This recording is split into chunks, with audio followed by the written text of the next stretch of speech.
How 3D artists can profit from AI before it's too late. AI isn't here to replace you. It's here to make the smart artists rich. Artists using AI are doubling their output, while others are being replaced. And this is not just a statement, there's actual articles you could check out here at Knowledge at Wharton. This is the name of the article, and they're actually referring to a paper which you go and look up, Generative AI, Human Creativity and Art. You can go to this link and check out, look up these titles on the internet. But the main thing out of here, AI enhanced creative productivity by 25% and the art's value by 50% over time.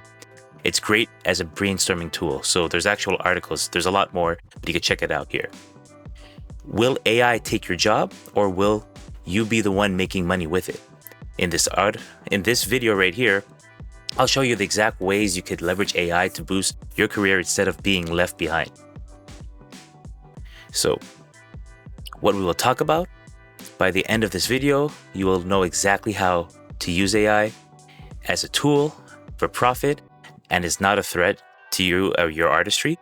You will learn how to work faster and smarter with AI, how to turn AI into paid opportunities, and how to future-proof your career in 3D. You will also walk away with real strategies you could apply today. So about me, my name is Dwayne Elahie. I'm a CG Supervisor in the industry for 20 plus years, mentoring for 15 plus years. I mentored hundreds of different students. A lot of them work now in the industry with a salary of $70K or more. These are the studios I've been at places I've been at, EA Sports, EA, ILM, Industrial Light and Magic, Pixar, Disney, as well as many others. We haven't met yet, but you've met my work. If you look at my IMDb, you'll see I have projects where I worked with Netflix for The Witcher. I've worked on James Cameron's Avatar, Ubisoft projects, Assassin's Creed. I was the CG character rigging supervisor for Teenage Mutant Ninja Turtles Mutant Mayhem, working with Cloudy with a Chance of Meatballs franchise. You may have seen these films and TV shows. My work has been in these K-pop Demon Hunters, Spider-Man Into the Spider-Verse. A lot of the tools that I built for these were designed for Cloudy with a Chance of Meatballs. Again, I was mentioned I was a CG supervisor, a character rigging supervisor for Teenage Mutant Ninja Turtles Mutant Mayhem, as well as different TV shows and movies, The Witcher, The Secret Invasion from Marvel, James Cameron's Avatar, Hunger Games, a lot of others, and also games as well, right? So now let's get into what we're here to talk about. I'm going to give you the 5 smartest ways to turn AI into income. AI is a speed multiplier. So basically you want to use AI for exploration, to create brainstorm concept art, for references, for quick idea exploration. Very similar to if you were to do this by hand. A lot of times you will get references and kind of kitbash it together to get inspiration of what that type of things you want to do. If you could do concept art, you could use AI for that exploration, right? It saves hours on repetitive tasks, textures. If you ever use procedural textures or Substance Designer, concept has been done for years, or been for decades actually. I've created a lot of procedural textures, and now over the years, even before AI was a big boom, we were using AI techniques to create procedural textures, iterations, mockups, basically anything with a pattern and has repetitive tasks. Instead of throwing bodies at it, hiring a lot of people to do repetitive things, you could use AI to do that, right? It's like an assistant. Another way you could use AI as income is for new service offers, and more equals more income. If you are a freelance or you're offering your services, if you're consulting, even to studios and whatnot, AI plus a 3D pipeline equals new freelance offers. You could do product markups, and actually I've built custom tools for clients, exactly that. If you go in, they tell you what they need, you see their current process, and say, hey, I could automate this whole thing, and I've done the entire pipeline, including the back end of it, the front end, using AI to help leverage those things, right? For DevOps and things like that, combined with a CG pipeline.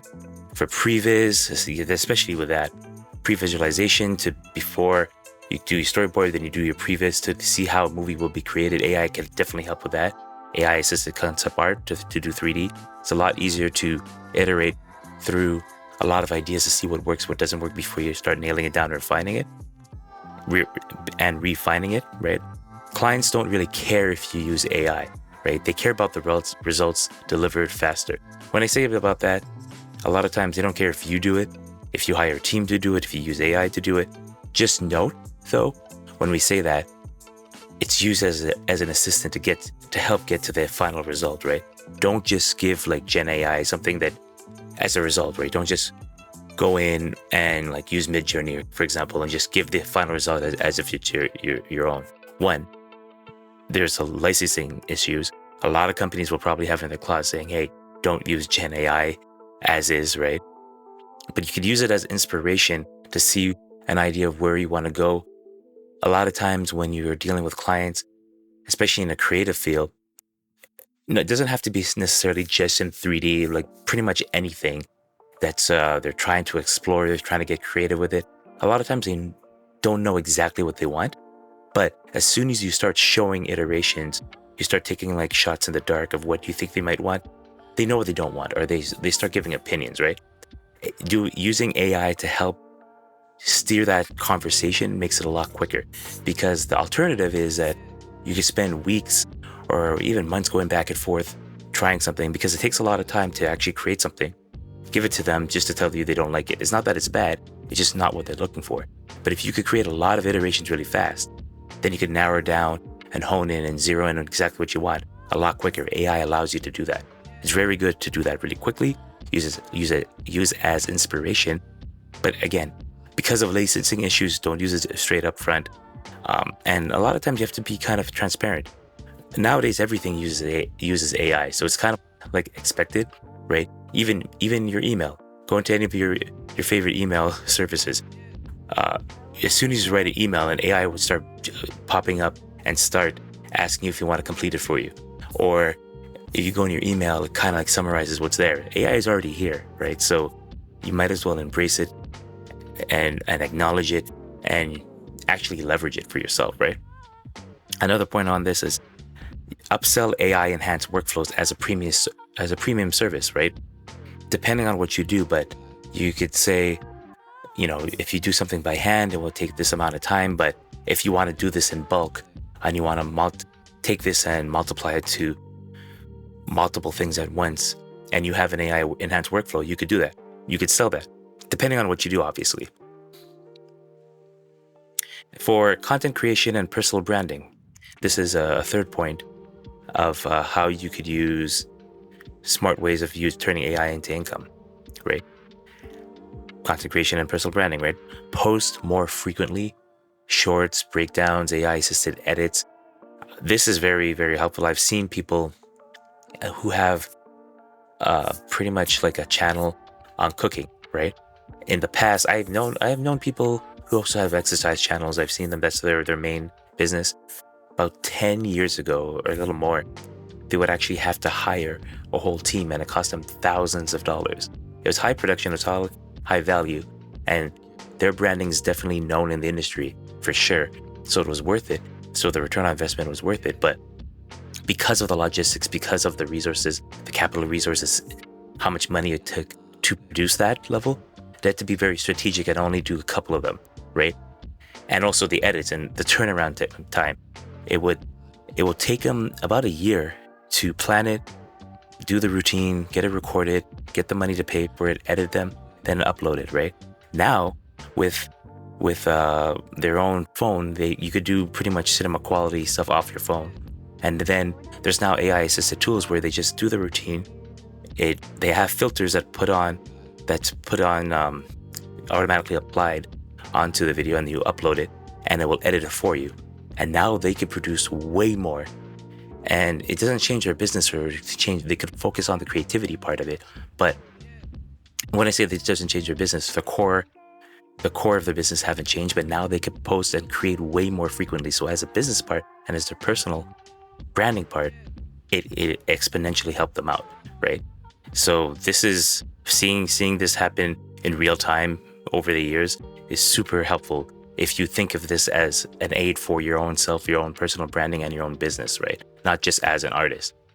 Because I know a lot of people go on social media and complain as artists saying AI is ruining their jobs. No, if you look at it on your side of how it assists you, it could actually exponentially help you out if you use it correctly. You could help this build an audience, right? You could get more client leads, course sales, and commissions. Again, this is more on the business side of things. And actually, I wrote a book and have training on if you're actually building out the business side and building out your own branding, right? How do you generate offers? How do you generate leads? How you actually close sales on that, and also pricing models and things like that. But this is beyond the scope of this video, but letting you know, if you're doing this for income, right, you definitely should understand the business side, and AI helps tremendously in these generating leads for your business course sales or sales of your products or your assets that you build, your 3D assets if you're building it out, and things like that. So you don't want to ignore that. Or the alternative, you have to hire a team to do that, which I've done in the past as well. And then there's whole logistic things, and then team management, plus there's a lot more involved with it, and turnaround and scheduling and all that stuff. And if people don't deliver their work on time and things like that. So anyways, it's very helpful. The other thing as well, if again, using it for content creation and personal branding, algorithm on pretty much every platform favors volume. AI, of course, you want quality on there, right? But AI lets you keep up without burning out, where you can maintain the quality, but you can produce a lot more of it because you don't have to worry about the logistics or the overhead of getting them created. It takes away a lot of those things. Either a lot of people, when they're starting out, they have to do it themselves, right? Then the next logical step as a business owner, right, is to hire a team to offload a lot of the repetitive tasks, or pretty much free your time, because your time is to create. That's where your value is. You're branding in to create. Of course, when you don't have the resources at the beginning to edit your own things, to scout out ideas and things like that, that's where a team will be helpful to help do all those things to free up your time, because you only have so much time in a day. However, not everyone has the resources and financial resources, capital to do that. But now with AI, it allows you to do that. You could be pretty much a one-man or one-woman army to do all these things and scale up and build your brand to exponential levels without having to spend as much money or have a big team or manage that or learning how to do that, right? Now, the fourth way you could turn AI into income here. AI for passive income streams. For example, you could create, with AI assistance, stock models that you could sell. Again, I'm not saying go in and just generate things directly from AI. You could use it to generate ideas and then modify and refine your own process to create those stock models. Same thing with textures, and same thing with like kits, like bash kits and things like that, right? You could build like a generator or build a pipeline to make a generator for certain types of bash kit. I know there are people who are specializes in, let's say, stylized buildings or army or military type assets, right? So using an AI pipeline could help speed up that process to create it, so you could actually generate more income with that, right? Build with AI generated support, tutorials, resources. A lot of these, again, I mentioned about the email, where as you start writing, it fills things out for you. There's same thing with course platforms as well. They're using AI to help give it your topic. It can help structure your courses for you, so you have an idea of, okay, how to organize it. Of course, you're the one still doing the work, but it's like having an assistant, right? And package workflows as digital products, right? You can see a lot of the time people who artists who have Gumroad, Patreon marketplaces such as ArtStation, things like that, where they have, again, back to their own, I mentioned it over here, their own personal branding. A lot of artists have their own style, and with that style, they also sell like their workflow of how to generate that style, and on these platforms using AI to help organize that, right? And a fifth way to use AI as an income stream, as well as future-proofing your skills. AI won't kill artists who adapt. it will kill those who ignore it, right? And I have an example of that. I'll talk about probably later. And learn to direct AI like an art director, not compete with it, right? It's even on production. A lot of times I do still hear artists complain about saying, oh, we do all the work while the people on top, they get all the credit, or they mention, or they just sit down there and and they just tell us what to do. Well, the thing is, they're the strategists, right? If you use AI, you can do the same type of thing where you have the vision, you have the strategy, and that's what people hire you for, right? The third point, position yourself as the human creativity plus AI power combo, in the sense that if you're working for yourself or as consultant, people come for your vision, for your creativity, for your guidance, your strategy, right? And I can say this from experience. You can spend months honing in or zeroing in exactly what the client wants. And then you say, okay, this is how we're going to do it. And then mockups, UI designs, or asset creations of how it's going to be done. But you might not necessarily be the one who do it, right? It's possible you do it, but and a lot of artists want to take it for themselves, because if you're thinking as an artist, they want to say, no one can do it like me, so I want to do it myself. Okay, but if you're here to actually be a business and make income off of your work, you want to think beyond that. You want to think scale, how you only have a certain amount of time in a day. If it takes you to do it perfectly a week to do it, can you teach other people, or can you build pipelines to build those pieces faster? So can you do 10 times that amount if you teach other people or you build tools to do that, right? And AI can help with that, where you know what's everything that needs to be done. And okay, now I'm going to use AI to help build out certain pieces of it, maybe hire some people to put it together. But now you output and scale up. Look at movies. So why do you have a whole studio? There's an art director. They know what they want to see, but they can't do, even if they physically can do every single part of the pipeline, which in a lot of cases they don't know, but they know what the final result is. But let's say they could. Logistically, they have a certain amount of time, finite time, right? They can't, if they're doing, let's say, the concept art, right? And it takes that time of the day they're doing that, that's an opportunity cost. That's a time of the day that they're not working on something else. But that's why they hire a team. Well, while you're doing the concept art, we'll have the modelers start doing the base topology around, and you can work in parallel of like, okay, give the general proportion, so they could just start modeling that out. So when you refine it, they start doing the detail. You start scaling up and you start doing things in parallel. That's how you multiply. Now imagine that instead of hiring people to do all these single things, you could use AI to start building out certain parts of your pipeline. And now you could do it on your own, right? And you could offer, this goes back to offering it as a service, as a premium service, which here, that's one of the points, right? Imagine now you could build a whole pipeline as a premium service. You are pretty much a studio, and you could start charge studio prices, but you're a one-person army. So that's the power that you could do with AI. And I can tell you from personal experience that I've done this, and it definitely works if you could position yourself as it, right? Not just working at studios, but working in freelance in a lot of different industries, or as consultant in a lot of different industries, right? Quick heads up for all you 3D artists watching this. If you've been grinding away at tutorials and YouTube videos but still feel stuck, I've got something special for you.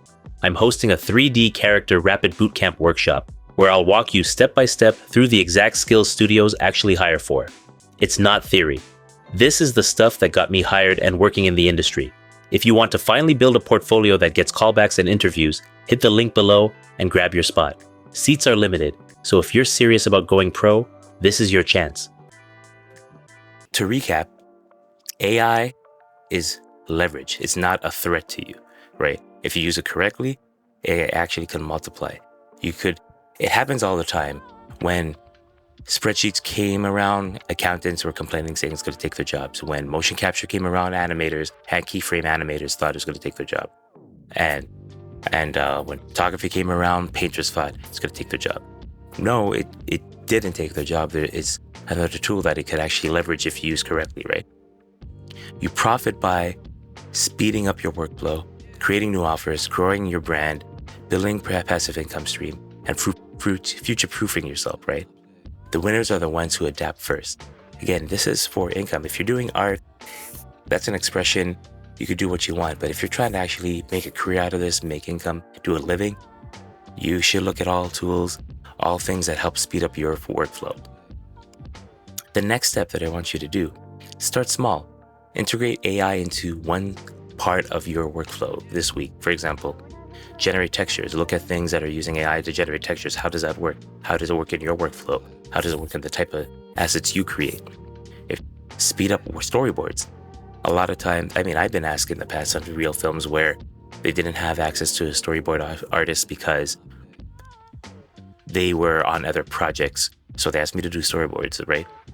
This could happen to you, or you could offer it as a service. I believe, I don't know what the going rate is, but for a storyboard, but like per storyboard, you could sell it for like $10 or whatnot.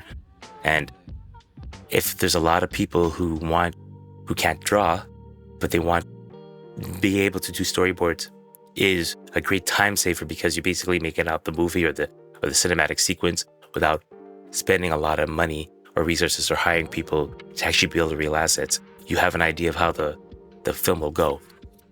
So being able to do storyboards and try out ideas like, oh, that doesn't work, we'll scrap that, let's make a new one. That will help a lot if you use tools. And just brainstorm concepts just in general. Just generate a lot of things to help. Like I mentioned before, a lot of times people don't know what they want exactly until they start seeing something. And they're like, okay, yeah, I like this. I don't like this. Let's try this iteration. So the more you generate, the more it will get the creative juices going, right? The other thing is share your results from your explorations. It builds momentum, it builds confidence. As you see there's some type of feedback, it helps you move forward and explore more and seeing what works, what doesn't work in your pipeline, right? So consider that. And here's a bonus tip again. Don't just use one AI tool, stack them. For example, use AI for concept art, right? For the concept. Then from that, use AI to do the textures. With that, then once you have those things, use your 3D artist skills to refine it. Then you could render it, then post it on social media. That could be an example, right? A full AI-powered pipeline gives you a unique edge in the market. Now the one thing I want to note, every studio is already looking into this, how to use AI, how to make it more profitable, how to make it streamline their processes, right? So you might as well look at it into as well. Whether you see people complaining about it or not, it's already here. So you don't want to be left behind, right? And going to this, the biggest mistakes to avoid. I mentioned this before, but don't depend entirely on AI. That makes your work generic, right? Remember, clients and audience value your taste. That's where they're coming to you. Your judgment, your creativity, the way you do it, right? So yeah, AI to help with repetitive tasks or to use it as assistant, but it's still your subjectivity, your creativity, what you're bringing to the table, which goes back to how you're building your brand and how you position yourself. Don't become the guy who just prompts mid-journey. If that's the case, anyone will do that, right? It's bringing what you're bringing to the table, right? And I would say use AI as a starting point. Like, brainstorm is not the final product. It gives you an idea, it gives you the direction to go, because again, in this creative field, people, they don't it's fuzzy on where they want to go, but it's really, really hard. If you work in this field or you plan to work in this field, you'll see for yourself that no matter how many times you go on a project, it's so vague, the instructions or the notes you get, but yet again, if you're working on a game, you're working on a film, you're working even on freelance projects, or you're a consultant, there's a deadline. If there's a real project, there's a real deadline. That doesn't change. So you still have to produce something, but you have very little direction where to go. But if you have a starting point, again, as I mentioned, as you show something, then it starts anchoring, it gets the conversations going. It's like, okay, I like this, I don't like this, it starts directing it.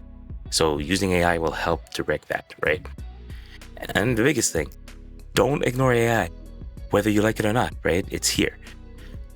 And the thing you should remember, if you're not riding the wave, you'll be under it. And with that, I want to tell a story about this. So just in my own personal past, at the beginning years ago, this is end of like the 1990s, early 2000s, right?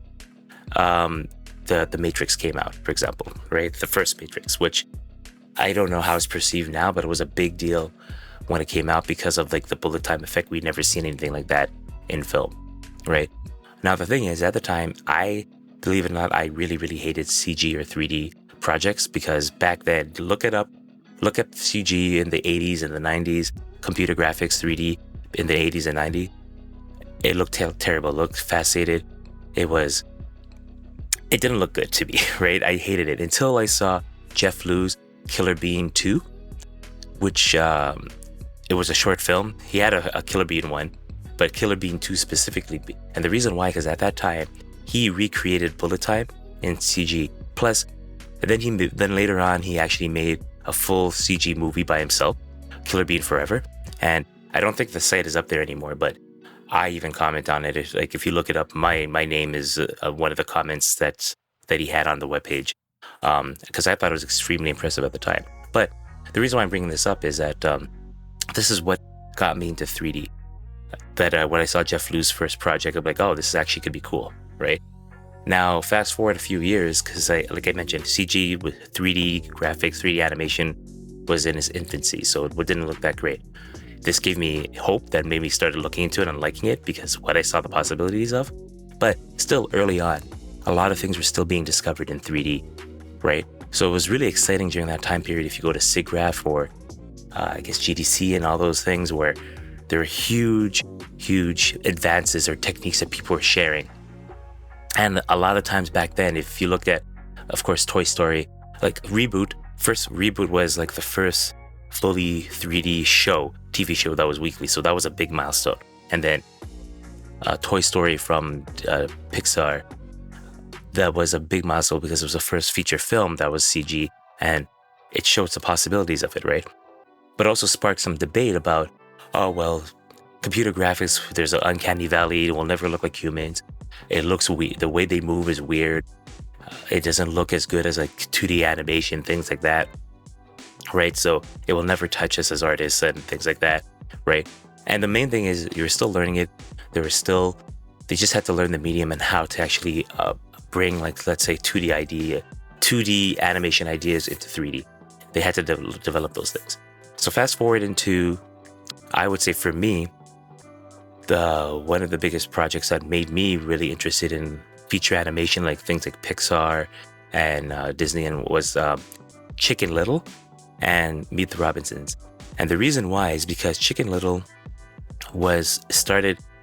characters started moving like 2D characters, where you have squash and stretch, and you never really, before that, you never really seen many 3D characters at all. That was thought it was not possible.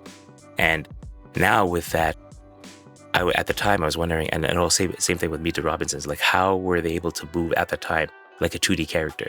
It was thought to be impossible. And also, I think The Incredibles was one of the first CG or feature animation that started showcasing human type characters, because it was hard to do humans. People didn't know how to make it look realistic or make it look human, so they always use animals or something like that, so they could get away with it. So during this time, the reason why I'm bringing this up about if you're not riding the wave, you're under it, I think around this time, having Chicken Little and Meet the Robinsons, and then people started seeing, oh, we could do 2D techniques. The 2D animators at the time were still able to do their own medium, but then when you see it and you could do this in 3D, people, and like with the success of Toy Story and all these feature animation plus DreamWorks and what they were doing and everything, everyone would start going to making 3D films, like feature animations, and then VFX was starting to get up there as well. But that threatened the industry of 2D animators. And I remember when I was working on Cloudy with a Chance of Meatballs, I was talking, when I was on that project, I was talking about how Meet the Robinsons and Chicken Little and things like that were like big inspirations, and that's what really got me into it, because of how they build the rigs, how they animated it and whatnot, and how that was done. And I was telling that to a colleague, not knowing he was the one at Disney that actually built these things, right? And he was telling me the story about, it was a very interesting time because, especially on Chicken Little, 2D animators who had to learn at Disney how to work in 3D really, really fast, right? Because this was the future. And the ones who adapted, who rode the wave, of course, there were people who were complaining about it. He was telling me that people were complaining about, oh, why we're going 3D? 2D is much better. We should keep that. And the ones who didn't adapt, who didn't ride the wave, they kind of like lost out on the industry, because at that point, I think up to that point, it was like 80 years of 2D animation that you see with Disney films every year. Disney would release a masterpiece like The Lion King, Little Mermaid, Aladdin, things like that. Then all of a sudden, Pixar came and started making Toy Story, and then they keep making, like, you know, Incredibles, Finding Nemo, and things like that. So Disney jumped on the bandwagon with 2D animation. I mean, with 3D animation, but they're bringing 2D style to it. So animators, the 2D animators who did not learn how to work on 3D kind of like was no longer in the industry, whereas the ones who adapted rode the waves. And I do remember seeing someone in the comments in one of my other videos, which I will respond soon, talked about, is it worth learning 2D? And one thing I have to say about that is that it is worth learning the fundamentals of any art, right? Whether 2D, whether you think you're not using it directly, you are, because those principles still transfer over into the 3D world, right? We have to adapt them, but there's literally decades, or if not centuries, of study that are in another medium that could transfer over, that we could bring in here. But the point I was trying to make about this is that if the 2D animators, when 3D was introduced, if they rode the wave, you know, yes, 3D is the new thing coming out, leverage what you have and adapt it to work at your workflow. And the ones who did actually excel, and to this day are are now like the heads of animation supervisors, because they integrate those techniques into today's modern technology, or whatever is hot right now, right? So the reason I'm bringing this story up is that AI is that hot thing right now, right? That doesn't mean throw away all the things you know about 3D or 2D or the fundamentals, right? Embrace what's there, but still incorporate. Don't rely on it 100%, like just prompt things for Midjourney. Embrace what's there, integrate it with your workflow, and rise above the pack. And that will actually bring you projects that will elevate your brand, right? Because then people want your creativity, how your judgment, how your taste of how you see things, but you're leveraging the latest tools and technology as well.